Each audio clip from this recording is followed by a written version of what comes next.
മുടി പിടിക്കരുത്.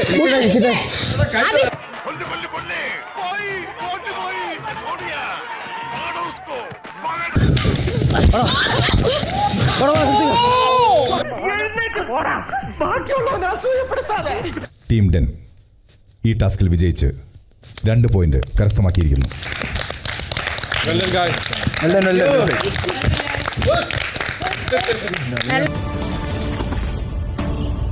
ഞാൻ പെട്ടെന്ന് ഞെട്ടിപ്പോയി. മറ്റേ കാളക്കുട്ടനൊക്കെ കാളക്കുത്ത് ഞാൻ ഞെട്ടിപ്പോയത്.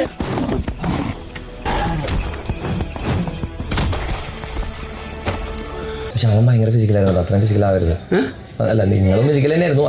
അത്രയും ഫിസിക്കലാവരുത്. എന്തോ എങ്ങനെ സോറി ഗൈസ്, ഞങ്ങളുടെ ടീമിന്റെ ഭാഗത്തുനിന്ന് പറ്റിയ മാപ്പൊന്നും പറയണ്ട. അയ്യോ, പറഞ്ഞോണ്ട് നേരം പോയി അറിഞ്ഞില്ല. ഞാൻ പോട്ടാ. ഞാനും വരുന്നു. ചുമ്മാ വരി.